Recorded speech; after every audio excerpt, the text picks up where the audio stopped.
Nah, untuk film Merindu Cahaya The Amstel ini merupakan salah satu film bioskop yang mengusung genre religi dan juga romance. Gak hanya itu, kalian juga akan dimanjakan dengan view kota Amsterdam yang sangat indah.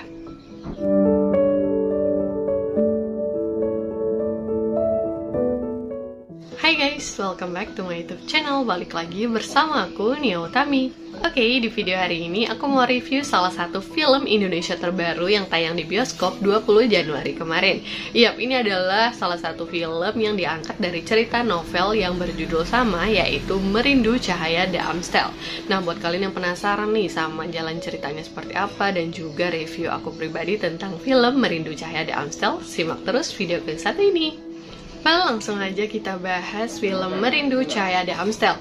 Jadi kemarin aku udah sempat tertarik banget dari trailernya. Itu kan kayak soundtracknya juga menjanjikan banget ya, dinyanyikan oleh Brescia Jody. Terus pemainnya juga keren-keren banget nih. Ada Brian Domani, ada Amanda Rolles, ada Ustazah Oki, ada Rahel Amanda juga gitu.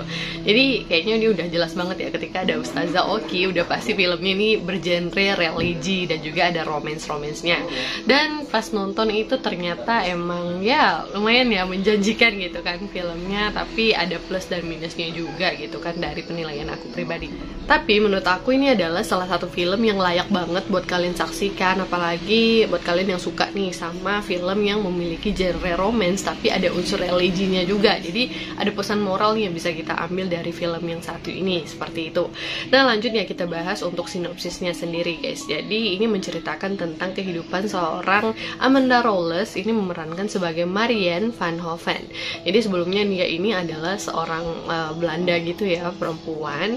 Kemudian dia itu memutuskan untuk menjadi seorang mu'alaf. Nah, perjalanan dia menjadi mu'alaf ini memang banyak banget hal-hal bermakna yang dia temukan, kayak pertanyaan-pertanyaan dia gitu kan, jawaban tentang kehidupannya. Ketika dia memeluk Islam, dia itu kayak merasa hidupnya benar-benar berarti banget. Yang sebelumnya dia itu sudah melakukan banyak cara untuk membunuh dirinya karena dia udah merasa hidupnya tuh hancur banget guys. Jadi di sini tuh peran Amanda Rolles keren banget. Aku seneng banget lihat peran dia sebagai Khadijah di sini, karena setelah masuk Islam dia itu mengganti namanya menjadi Khadijah van Hoven seperti itu.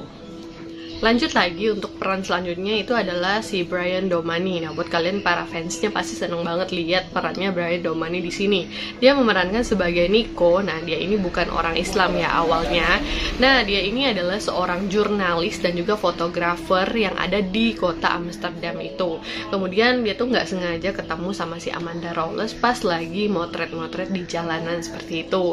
Jadi kayak takdir mempertemukan mereka gitu deh ya. Dan perannya ini ya lumayan deh ya untuk perannya si Brian Domani. Setelah itu di sini juga ada perannya Rahel Amanda yang memerankan sebagai seorang mahasiswi yang kuliah di luar negeri ya, kuliah di Belanda gitulah kan.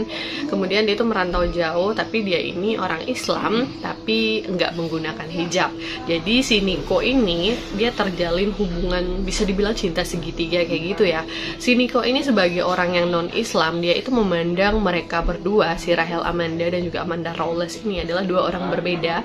Ketika Khadijah ini menjadi seorang muslim tapi dia itu mengenakan hijab, dan si Rahel Amanda sebagai Mala itu dia itu nggak mengenakan hijab. Jadi kayak memberikan pertanyaan gitu kan, emangnya di dalam Islam itu kenapa ada yang nggak pakai hijab, kenapa yang ada yang pakai hijab, seperti itu. Jadi banyak banget pertanyaan-pertanyaan yang terjawab ya dari film ini gitu kan, bagi kalian yang butuh pencerahan tentang berhijab, tentang apa kayak gitu. Jadi banyak banget nih nilai-nilai yang bisa kalian ambil dari filmnya. Nah, selanjutnya di sini ada peran dari Ustazah Oki. Jadi ya sesuai banget sama karakter dia sendiri. Ustazah Oki nggak harus jadi orang lain ya kalau menurut aku di sini.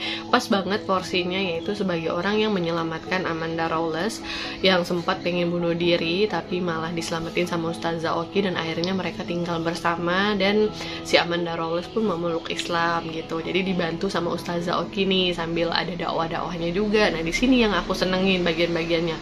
Di sini tuh filmnya bener-bener mengajarkan kita tentang agama gitu kan, ada unsur-unsur religiusnya tanpa terkesan menggurui. Nah kayak gitu, karena mereka itu menyampaikan pesannya itu secara tersirat, maupun mereka tuh nggak yang kayak ngotot gitu loh, bilang kalau ini yang terbaik, ini yang harusnya seperti apa gitu. Mereka tuh menyampaikannya dengan santai aja gitu kan, tapi tuh bener-bener dalam banget. Ketika disaksikan kalian akan ngerasakan tenang kayak gitu. Jadi kayak di sini juga menjelaskan bagaimana sih gitu kan seseorang itu bisa sampai masuk Islam, sampai tergetar hatinya gitu kan, bisa mendapatkan hidayah untuk masuk Islam, dan bukan karena cinta. Karena ketika kalian itu mau masuk Islam itu karena hanya ingin mendapatkan hati seseorang, ataupun hanya karena ikut pasangan kalian, itu tuh kayak nggak dari dalam hati kalian sendiri kayak gitu. Jadi memang bener-bener pesannya tuh dapat banget dari film ini gitu.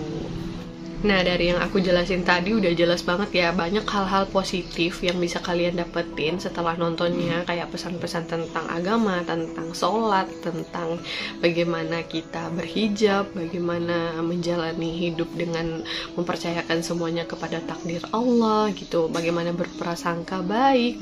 Jadi tuh kalau kalian mau nonton ini tuh memang bener-bener unsur religinya tuh pas banget porsinya di sini. Nah, setelah itu aku mau bahas tentang yang minusnya ya, mungkin kekurangannya.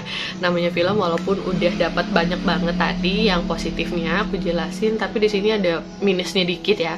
Minusnya itu adalah yang menurut aku back soundnya yang terlalu over. Kenapa bisa dibilang over? Itu kan kayak ada beberapa part yang seharusnya tuh nggak dikasih backsound aja, kayak osnya yang kepanjangan, ataupun lagunya yang terlalu berlebihan, ataupun sound-sound yang ya nampak-nampak creepy gitu loh. Apalagi pas si Brian Domani itu memeluk Islam, kayak soundnya itu sebenarnya aduh nggak perlu ditambahin gitu deh, jadi kayak ganggu gitu loh. Kita pas nonton lagi asik-asik malah dikasih backsound seperti itu, malah kurang nyaman aja ketika nontonnya.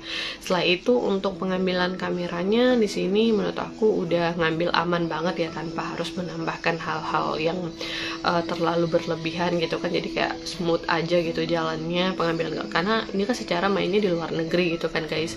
Kemudian juga kalian bisa lihat ada beberapa adegan tuh yang kameranya bergetar kayak gitu, dan juga ada dukungan dari pemeran-pemeran luar negeri yang mungkin bisa kalian lihat, ada kayak mantannya si Amanda Rawless gitu kan. Jadi kayak kalian bisa denger juga mereka itu percakapannya menggunakan bahasa Belanda yang aku juga nggak ngerti sih, untungnya ada subtitle di situ.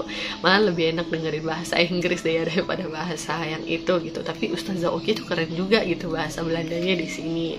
Dan hal yang lain juga menurut aku itu adalah perannya seorang Nico yang kasihnya itu kurang greget aja kayak gitu.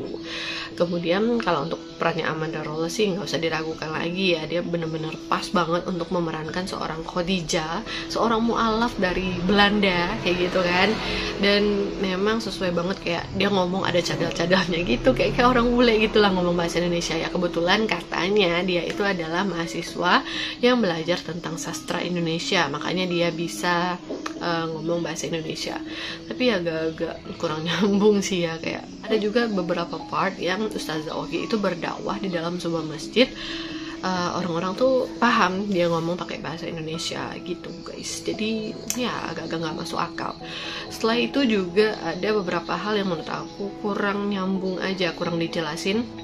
Misalnya mereka bilang bahwa si Rahel Amanda ini adalah mahasiswi, ataupun si Amanda Rawless juga mahasiswi, tapi tuh nggak ada adegan yang dilatin bahwa mereka tuh sedang berada di bangku perkuliahan. Apakah itu kampusnya atau itu apanya, kayak nggak ada aja gitu. Katanya mahasiswi, kok nggak ada adegan di kampusnya sih gitu kan.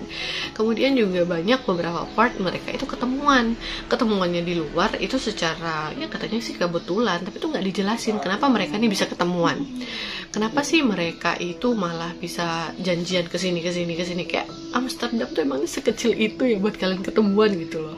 Padahal tempat itu luas banget gitu kan, masa hanya dengan kebetulan seperti itu kayak udah diatur sama sutradara gitu. Kita tuh nggak nemuin dari mana sih mereka nih bisa ketemuan, emangnya ini udah bikin janji kesini, emangnya ini udah kesini gitu. Jadi kayak kurang pas aja di porsinya di bagian itu. Oke, ini adalah hal terakhir yang mau aku garis bawahi ya tentang film Merindu Cahaya Cahaya de Amstel. Ini adalah tentang jalan ceritanya, dimana kalau kalian lihat ya, so far jalan ceritanya menurut aku pribadi ini biasa-biasa aja sih sebenarnya. Ini hanya kayak FTV yang dibalur dengan kisah luar negeri. Itu tuh kayak kita nonton perfilman di tahun 2015-an, dimana cintamu bersemi di luar negeri, kemudian kamu ada adegan yang pulang gitu kan, terus penyelesaiannya juga ya gitu-gitu aja sih. Itu kayak mainstream banget ya, kita menemukan hal kayak gitu, dimana mereka tuh saling jatuh cinta di kota itu gitu kan, kemudian ya begitulah gitu. Aku gak mau spoiler deh ya, pokoknya kalian tonton aja sendiri, kalian akan tahu bagaimana kata mainstream yang aku maksudkan tadi. Well, aku rasa itu ya guys untuk review pribadi aku tentang film yang berjudul Merindu Cahaya de Amstel. Jadi aku bisa kasih review untuk film ini, skornya itu adalah 7/10.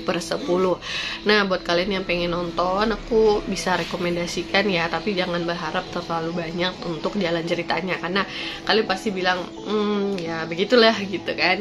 Tapi balik lagi nih, untuk selera masing-masing, ada yang ngasih skor dengan 10/10 kok, tergantung kalian tuh passionnya sukanya cerita seperti apa. Tapi kalau memang kalian pengen lihat keindahan kota Amsterdam, pengen lihat bagaimana seorang Khadijah, seorang mu'alaf yang ada di Belanda kayak gitu kan, kalian pengen lihat nih bagaimana perjalanan panjang hidupnya gitu kan. Dan di sini juga ada bagian yang sedihnya kok, yang menyentuh hati dan tetap worth it to watch buat kalian yang pengen nonton Merindu Cahaya de Amstel.